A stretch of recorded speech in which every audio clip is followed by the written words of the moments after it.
Today we have the third in a series of webinars with TorcAI, and the topic is about why we should own our own programmatic buy technology. And maybe some of us are actually interested in knowing a little bit about programmatic buy technology before we get into should you do this in-house or out.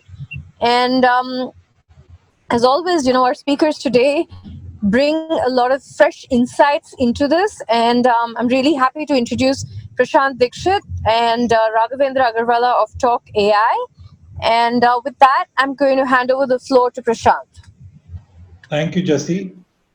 Good afternoon, everyone. Happy to be here on our series of webinars. And today we would like to talk to you about programmatic in-housing, the latest in the jargon for CMOs and marketers everywhere. With me, I have Raghavendra Agarwal. Raghu is our CTO, and he is the man behind the technology and who would be answering most of your tech questions. So, hi, Hi, Raghu. hi everyone.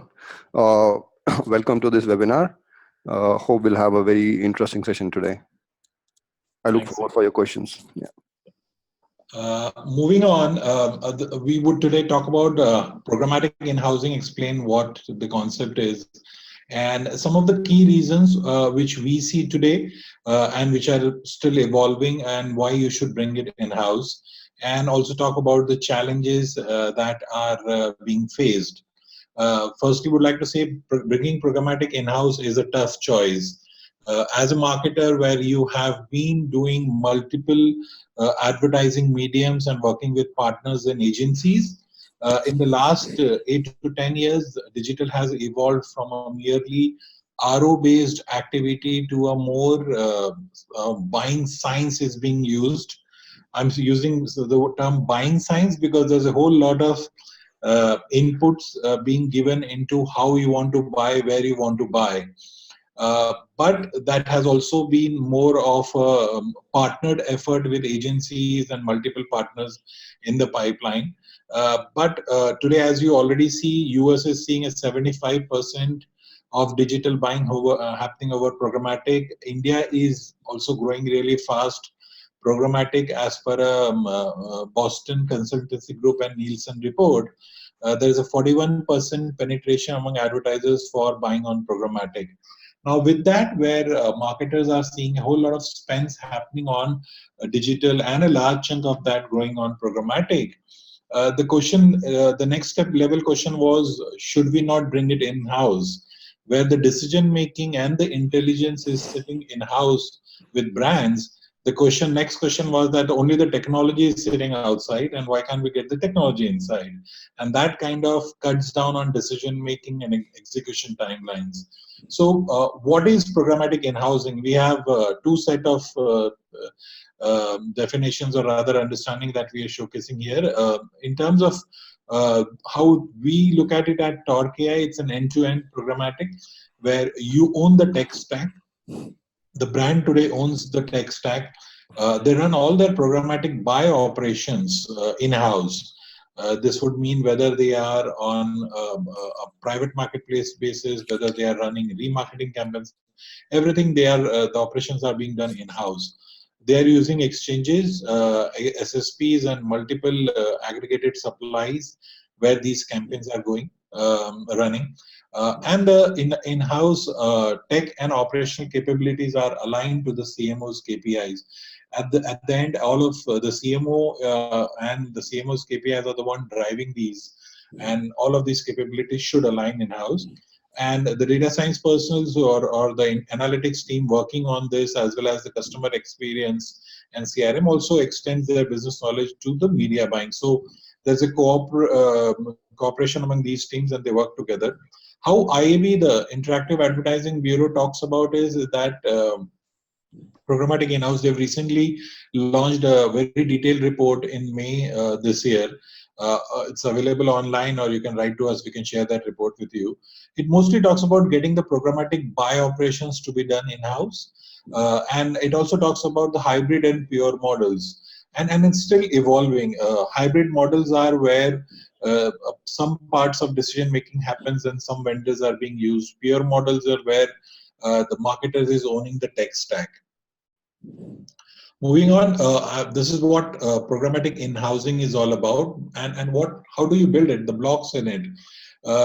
As you can see in this chart graph here, the programmatic in-housing would involve having your own bidder tech, your campaign manager, buy algorithms, and the data management. Behind it is in-house is the CRM, the BI, and the data science teams who are inputting their intelligence into it. And then on the external side, you are the bidder is plugged into exchanges and SSPs. You can also plug in the third-party data sets, vendors into it to enrich your own data sets and do a better targeting. And behind the exchanges and SSPs are all the publishers and all the assets and all the properties where you want to run your campaign. So these are those overall components of programmatic in-housing, and a large part of it is today being moved inside, which is essentially the programmatic in-house stack that you see here. The entire tech is now being moved in-house.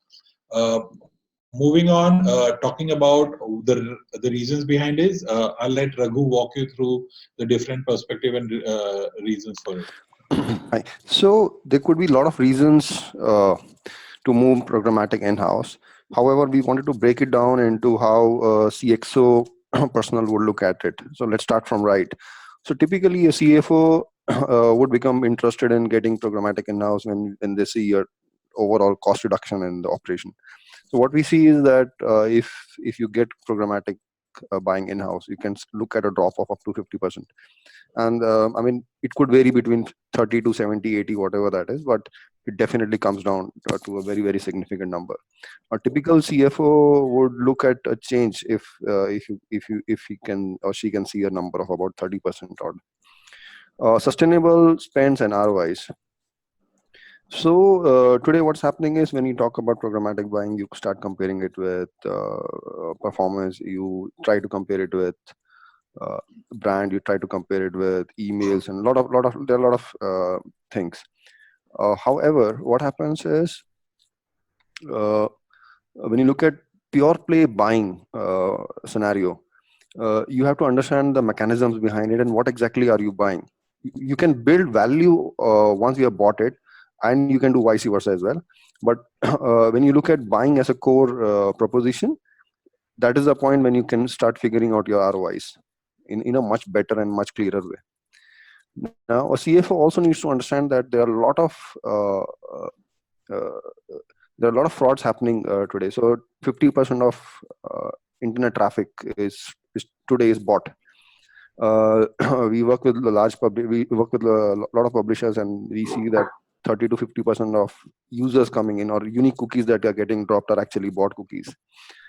And what happens is, example, if this inventory gets pumped into a exchange, and there are multiple exchanges. I mean, I don't want to name those exchanges, but there are exchanges wherein up to 90% of traffic is actually bought traffic. So agency would actually buy this traffic. They will put up your campaigns on top of it, and they could bill you. For an agency, it does not make sense. Not just agency, but for anyone who is working on a percentage buy pattern, for them it does not make sense to actually take off that inventory. So they would bid on bought inventory and henceforth. So if a CFO understands these perspectives, in-house media buy makes a lot of sense. For a CTO perspective, again, from a CTO perspective, when you see these kind of frauds happening, and there's very less credibility with a lot of vendors today. So today you cannot actually put finger on any vendor and say that this guy is 100% safe to work with, in the sense that he won't give you bot, he won't give you fraud traffic, he will not give you unbrand safe scenarios and those kind of things. So when you look at those kind of scenarios, it is better. If trust is the only issue, or trust is one of the bigger issues, it makes a lot of sense to bring it in-house and manage it in-house. Second, if you see from a, I mean, for last 7-8 years, there is no big innovation that has come into buying. in the sense, when you look at CMS and when you look at publishing content, you see a lot of innovation, a lot of creativity. But when you look at buying thing, there is not much of creativity that has come in. So a CTO could actually introduce a lot of creativity into buying, if of course they are managing. See the holistic view on acquisition and engagement. So today, a CTO who is managing a system or who is managing, say for example, CRM, they are only looking at engagement perspective. They can they can expand the horizon, and they can include churn and acquisition at the same time. Okay. Of course, when you if you look at getting programmatic in-house, you can also look at multiple uh, newer ways to address requirements of buy.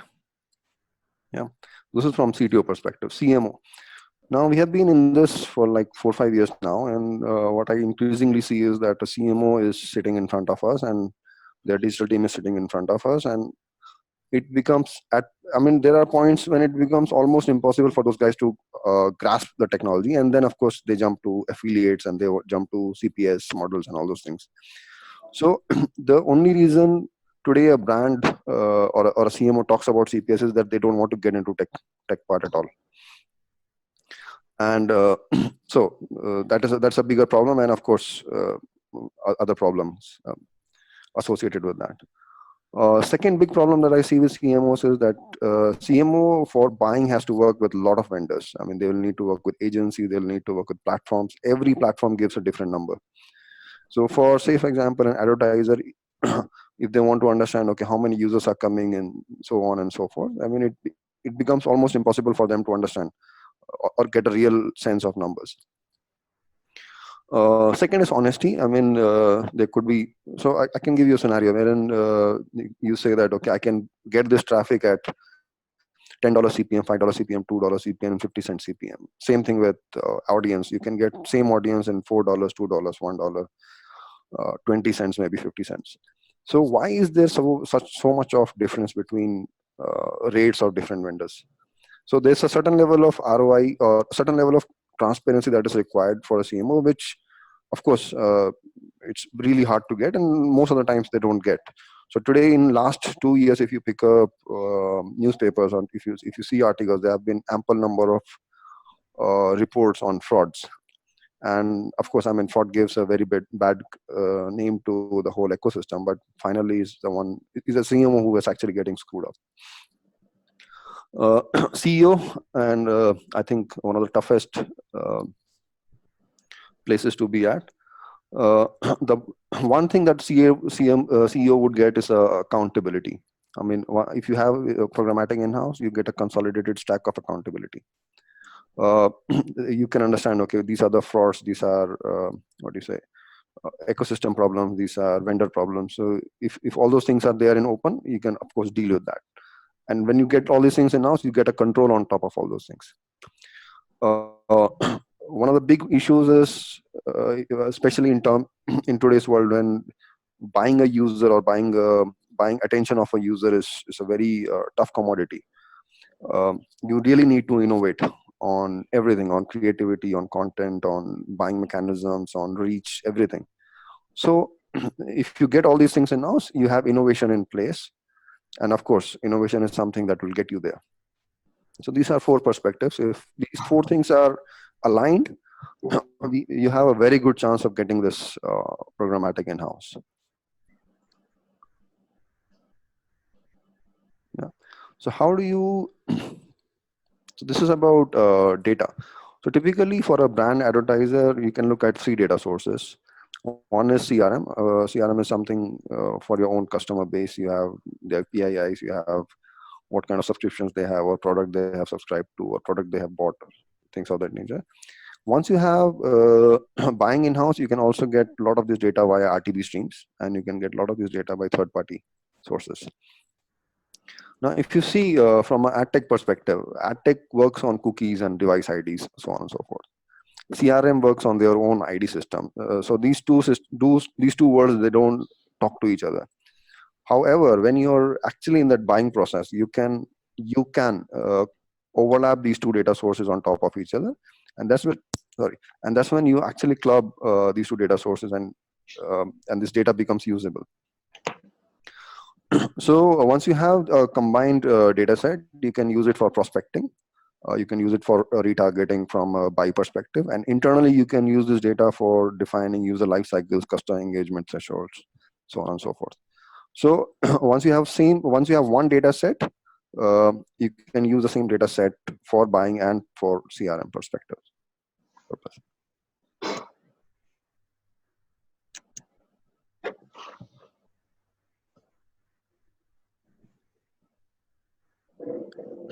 Yeah, supply path optimization. So there are multiple things that you can do in terms of optimization when you're doing programmatic in-house. So I just wanted to touch one thing in that, that supply path optimization is very talked about, and it's fairly easy to grasp. So what happens is, if you see, when an advertiser, he spends $1, okay, typically about 5 cents goes to the ad buying server, about another 3 cents goes to rich media vendor. Viewability guy takes about 5 cents. DMP will take another 5-10 cents. DSP will take about 15 odd cents. Ad exchange another 7 to 10 cents. SSP another 15 to 20%. Sell side ad server will take another 5 to 10 cents. Publisher will typically be left with anywhere between 30, 40 or 20 odd percent of the whole media. Now what happens is, when publisher sees this thing, uh, he starts to he starts to focus on more and more direct deals, and he starts to give more and more remnant inventory in programmatic. So this is the problem of this ecosystem. Now this is the best case scenario. There could be a possibility when there are multiple exchanges in there. So every exchange hop will cost you about anywhere between 5 to 7, 10%. So it is possible that $1 of advertiser gets reduced to maybe 20 cents for a publisher, or even 10 cents to a publisher. Right. So advertisers not getting value. A lot of these guys in between, they're happy because they have just positioned themselves in a place where they just keep making money. But there's no value being derived by either publisher or an advertiser, who are the core, uh, pillars of the whole ecosystem. So what we say is, in current scenario, what happens is, every inventory piece is available to every DSP. Now, how that happens is, there are multiple exchanges. So I think about few months back when I checked this number, it was about 200 odd exchanges / SSPs. So there are over 200 odd SSPs / exchanges. So a publisher can choose any of those, any number of those servers. I mean, typically people will do 4 to 5. They'll pick 4 to 5 to 10 exchanges / SSPs, and they will pump their inventory in parallel to all those exchanges. Now, in turn, all those exchanges will pump into multiple other exchanges, and finally, this thing will reach to a DSP. Now, since this is becoming a mesh, what publisher is trying to achieve is that he's trying to get maximum value for the same inventory. So they want to figure out the best channel from where from there they will make money. From an advertiser perspective, you can figure out what is the best channel from where you will get that inventory at the best price. So it will work both ways, right? So now getting into a little bit more details. So this inventory aggregation mechanism works like a mesh. So it's kind of a neural network. If you see something like a prebid.org, now this whole chain was till some point of time was dominated by Google. Of course, even today it is dominated by Google. But prebid.org, what they said was, they could, to give competition to Google at a ad server level, prebid.org is able to set up floor prices dynamically into DFP. So that was the primary aim for it. Of course, now it is doing multiple other things, but that was the primary aim for that. Okay, now what prebid.org does is, it will before that server request joins, before the server request joins or lands into DFP, it will send it to multiple other exchanges, figure out, okay, if I can get a better, what's the best floor price that I can get. It will take up that floor price and push it into DFP, right? So again, it is trying to create a one-step competition for Google, but of course you can take out Google as it is, and you can do this whole parallel thing. Now, for supply path optimization, you can there are 4 or 5 parameters on which you typically optimize. One is tag ID. So tag ID, add unit ID is the same thing. I mean, there are different nomenclatures. Add unit ID is a RTB protocol parameter. Tag ID is typically what people use. Between tag ID, domain, IP address, exchange, and SSP, you can figure out what is the best path on which particular inventory is available. So you figure out that path, and then you choose that path, and all other paths you can blacklist when you're doing your buying. So this is one of the ways to optimize your media buy. So when you do something as simple as this, you can reduce your media cost by at least 30%. This I'm not talking I've not even included audience in this, but once you include the right audience, it becomes a different economics. But just to give you a sense of what all things you can do in in-house programmatic.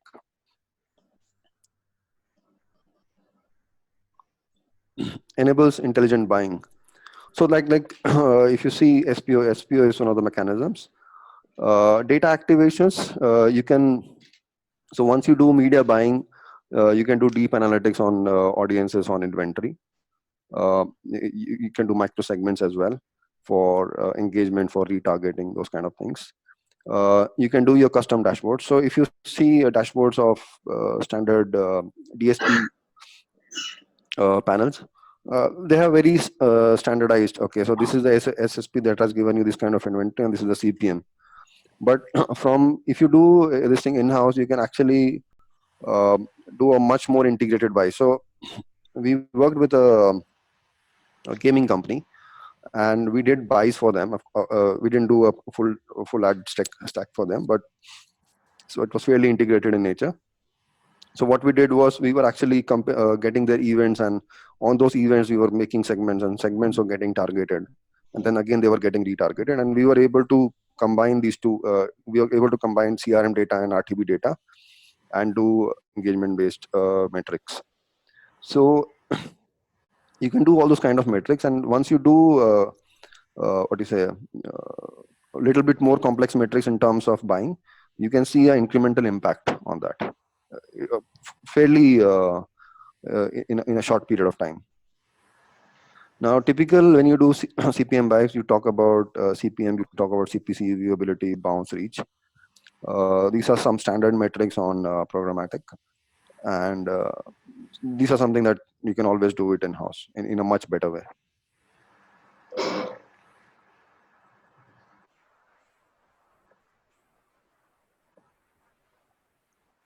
Accountability and transparency. So one of the bigger problems in programmatic or any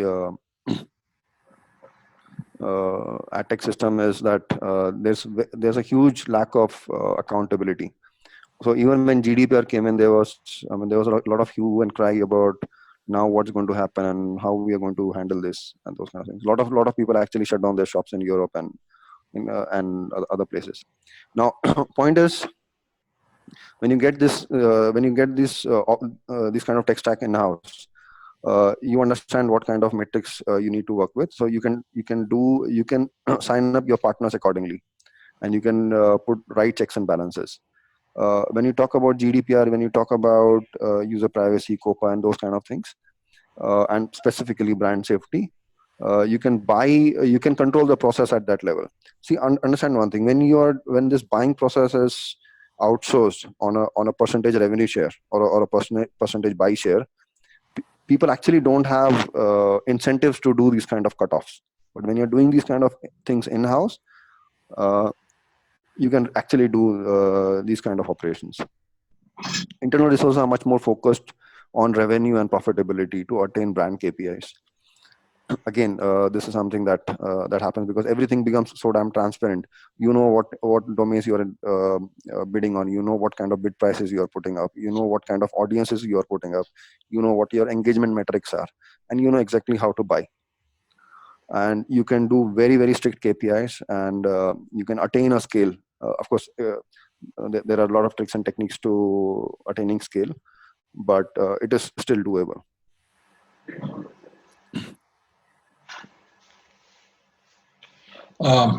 Thanks. So moving on to the challenges of bringing programmatic in-house. As Raghu walked you through the different rationale and different advantages of moving them in, those are the fairly similar areas where you end up finding the challenges for bringing it in-house. Firstly, you need an organizational consensus, and it has to be led by the CXO level. As you saw in the earlier slide, bringing programmatic in-house involves and KPIs of CMO, CFO, CTO, all led by the CEO. So everybody is bringing all of them on the same page and getting their buy-in is where a lot of efforts go. We see going in. Also, once you get programmatic in-house, there's a substantial time and effort investment that goes into it. Selecting vendors, partners, the right technology, and getting that in. So you need to have a long range planning here. It cannot be a quarterly or annual thing.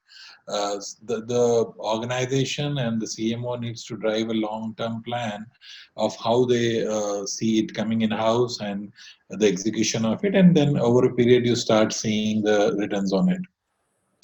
Attracting the right talent.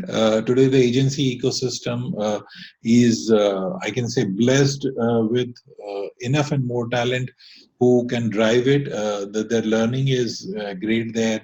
So getting these talent in-house is, again, a challenge. You need to find the right set of people who don't only look at programmatic as a medium of buying, but understand the rationale of how this programmatic should goes back into the organizational goals.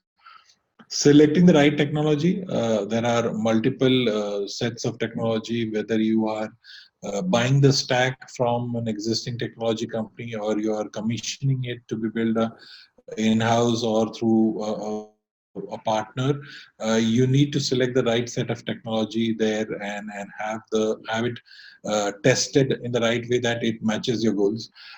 And lastly, there is a transition time that would be needed for any organization to move from the outsourced programmatic via agencies to bring it in-house, and there always is going to be coexistence. We don't see in-house programmatic replacing 100% of external buys for CMOs. There has to be a fair amount of coexistence. There will always be some decisions and some properties that may not be available or are done externally. So there's a transition period and there's always going to be a coexistence. Please do not look at it as a replacement of all your buys. We don't know in future if the technology really evolves with in-house data science team and data infrastructure. It can be, but as is now, how we see it, there's always going to be coexistence of it. Coming to the end of it, we like the takeaways that you should have from this webinar is programmatic in-housing is your alternative for DBM, MediaMath, Trade Desk, AppNexus, and all other vendors and all other exchanges. And bringing programmatic in-house will always require the CMO and CTO to work together, because one person is driving the KPIs and the other is driving the technology, and they need to work together and they need to speak to each other. And in-housing programmatic will always lead to achieving brand KPIs and a higher ROI. But over a period of time, it will evolve, it will get better. And it also brings in a culture of accountability and transparency with all the teams working together and sharing their learnings and feedback to see how you can achieve better ROIs and do better buys to achieve these goals. So happy to open the floor here for your questions. Hi, this is Jessie, and I have a question we actually received before this program started, which is traditionally, marketers have outsourced much of the media buying, and therefore, culturally, what is the biggest shift that they would have to be conscious of when they bring it in-house? Raghu, you wanna take that up? Yeah. So, see, first of all, when you outsource this thing, of course, I mean, I can understand. I mean, it's a very small part of the total media buy or whatever, and at that point of time, it does not make a lot of sense, or it does not require so much of focus. But thing is, I mean, this thing has been programmatic in India at 50 odd percent year on year. Worldwide, it's growing at 30%, 20 to 30% year on year, and will continue to grow. Now, if an organization starts to spend $1 million plus, for example, on media buys, okay, then just to manage the ROIs, you have to bring it in now. So it's not the question of do you want to choose or do you don't want to choose. One fine day you will need to bring it in house. Okay, now that is set. So it can be today, tomorrow, like Prashant said, it can be today, tomorrow, day after tomorrow, a few years down the line. But that is something that will be on your plate sooner or later. Now, what do you have to take care of? So this first is, I would say, you have to have a brief understanding of the ecosystem. So when you're trying to get these kind of platforms in house, you have to have certain kind of supplies with you. So say for example, if you're a BFSI, you want to have supplies of all BFSI news and all these guys. You need to get a supply of this. You need to have infrastructure understanding. I mean, okay, you can get a supply, but your traditional CMS based infrastructure does not work. So you need to have an infrastructure which can actually host a bidding system. Okay, so today typically is AWS, but of course there are multiple others. Then of course bidding tech. So bidding tech is not so complex. I mean, of course it has a certain level of depth, but I see that people are able to do an end-to-end stack in anywhere between 3 to 6 months time. So I would say if you're bringing that thing in house, and if you have a buy-in, it takes anywhere between 3 to 6 months to actually start doing that buying in house. So I would say three things. One is you need to have partnerships. You need to have partnership for supply. You need to have a product understanding of how and what you want to really buy. And then you need to have a tech stack which can support those kind of algorithms. Have I answered your question, or you're looking for something else? No, that's a good answer. And couple of other kind of supplementary questions is that you mentioned a figure of around 1 million, which would be the tipping point. So a related question is how much does something like this cost? I mean, if you want to bring it in-house, roughly what kind of costs are we looking at as a So between your manpower and infrastructure, I would say you can start with maybe $20,000 per month, $25,000 per month. That would be your kind of fixed cost of infrastructure and manpower. And then, of course, it's a direct cost of media buy. Any other questions that we can answer here? So the last question I actually had for you is, how would TorcAI help to, bring this in-house? What's your role in this? So, Jessie, at TorcAI, we are a data science company, and we have our platform for that enables both brands and marketers to bring programmatic in-house. And then on our platform, we have multiple layers and modules of products and apps that can be activated. So, as a technology partner, we can enable the journey and transition for brands to bring programmatic in-house, and also to build onto the product and bring data structures in-house. Those are the journey that TorcAI can help marketers do. Would share the deck and the recording with people who are participated. And we at TorcAI are happy to catch up with you over a cup of coffee and discuss it further. So any of you are, if you are in Bombay, Delhi, Pune, and we'll be happy to have a discussion and answer more about programmatic and data and your questions around it. Okay. Thank you very much. Thank you. Thank you very much. Thank you, everybody, for joining us today. We will be sharing the recording of today's webinar and see you again for our next event.